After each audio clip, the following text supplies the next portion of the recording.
In this video I've prepared 25 awesome upgrades for your LEGO Star Wars minifigures. Some are super simple, such as a hair swap, but some are a little more complex. The rules are the same as in the last upgrade video. I only use official LEGO parts, so no customs whatsoever, but also I don't cut, burn, use Sharpie or anything else with my LEGO. Okay, let's jump right into it, and the first one is the one you saw in the thumbnail, and I'm super excited about this one, a huge upgrade to General Grievous. First, let's get all the parts needed for it. And now we can build.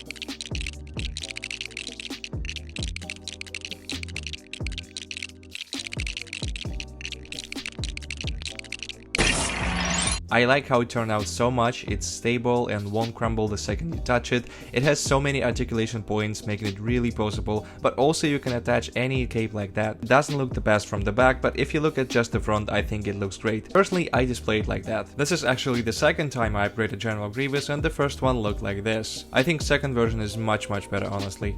Moving on to the second upgrade, Chancellor Palpatine from the most recent gunship. It's a beautiful minifigure by itself, but I decided to give him some extra spice with this amazing cloth piece that was originally used by ARC Trooper, but I think it fits Palpatine just about perfectly. I also think he lacks an accessory, so I gave him this cool hologram. Number 3, Geonosian Warrior. You might have already seen my short about this upgrade, but if you haven't, that means you're probably not subscribed to my channel, and you know what that means, wink wink. But let's get back to the upgrade. So for this one, we'll need a Stranger Things Demogorgon keychain, specifically for his legs. Now all you need to do is swap their legs. But I decided to not stop there and design a new custom Sonic Blaster, you know, the one that makes this sound. And for this I need a couple pieces, a blaster, and this rare crown of the Witch King from Lord of the Rings.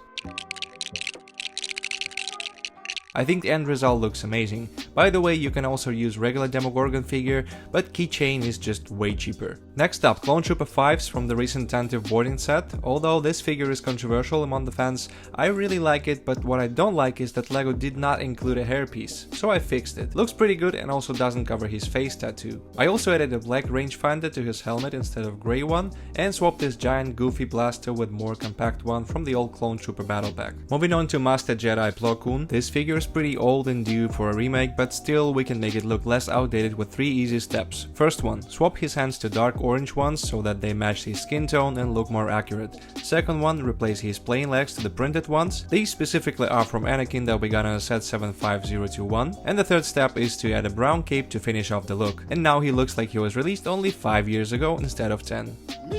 In episode 2 and 3 we see that Jar Jar has become a senator, but we never got this minifigure. So what you can do is take original Jar Jar's head and put it on Chancellor Palpatine's torso. I think it works just fine, but another option would be to use this Harry Potter CMF. Next one, battle damaged Darth Vader from the Force Unleashed game. I actually don't have a full figure, but I do have the torso, which is all we will need from the original figure. Now what we also need is a new Darth Vader figure from the tentative boarding set for his right arm, right leg, hips, head and lower part of the helmet. We also need left leg of the burned down Anakin and a short-sighted cape from Kylo Ren. And if we put it all together, we get this new version of damaged Vader, which I think looks phenomenal.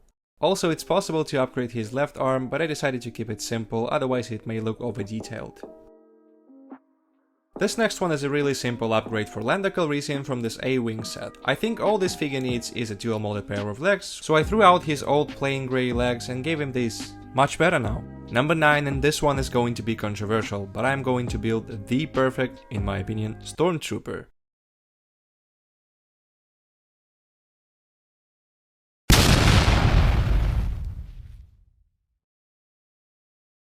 Now, do you remember Umbarans from the Clone Wars? I think they look super outdated, so here's my idea. I need Goliath from Marvel CMF 2, specifically his torso and legs. I also need a helmet from the recent Space CMF astronaut, and the visor from the CD figure. And lastly, original Umbaran hat. I also really wanted to give him this blaster from Marvel set, but my Breakling order did not come in yet, so just imagine it here. Jump into episode 2, Count Dooku from the Geonosis duel set. Pretty amazing figure by itself, but I think he can really use some printed legs. So I found these from one of the Anakin minifigures, swapped the hip piece to black instead of brown, and that's it. Looks much better now. Next one, 501st Clone Pilot, which again, like many other minifigures from today's list, looks outdated. So first we can swap his head from the Clone Wars one to the newest one with the correct skin tone, but also take these legs from the Space CMF Android Nurse, and now he looks much better and up to date with other clone minifigures.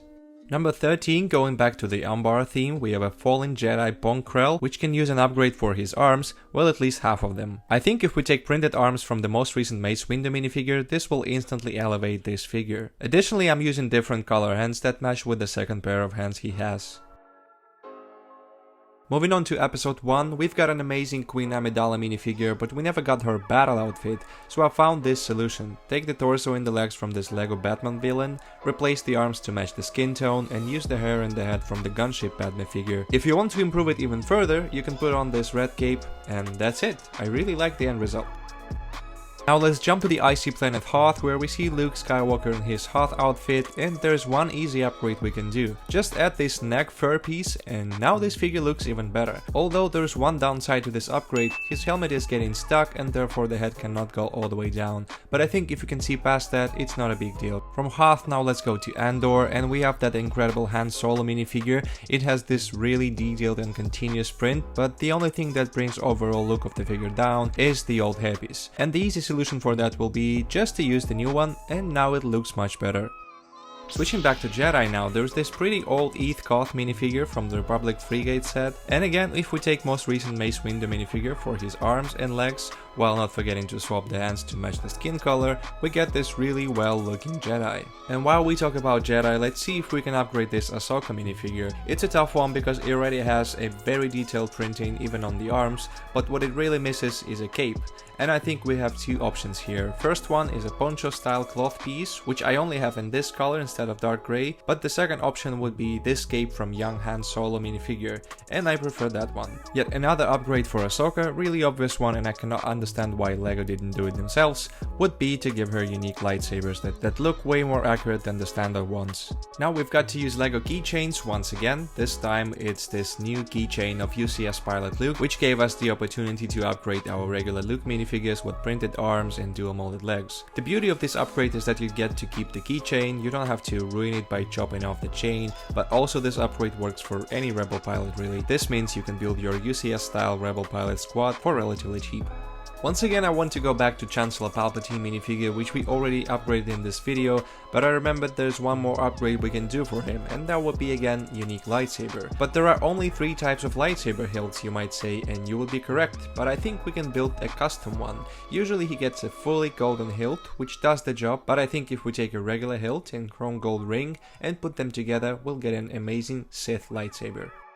Now let's try to upgrade an astromech beloved by all the fans, R2-D2, and in my other video I already gave him a third leg upgrade, but what you can also do is add these jet boosters if you want to create a scene with a flying R2, and one more thing you can do is actually use his third leg we did before as a periscope to play out a scenario where he is underwater, for example.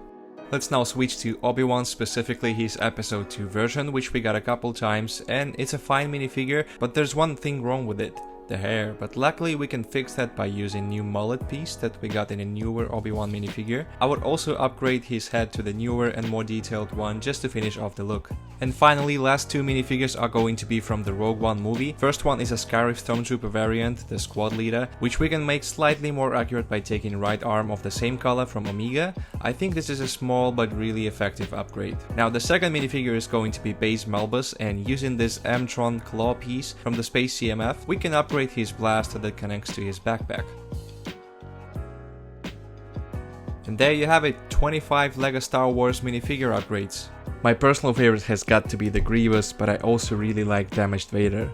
Let me know which one you like the most, and as always, thank you for watching and see you in the next one.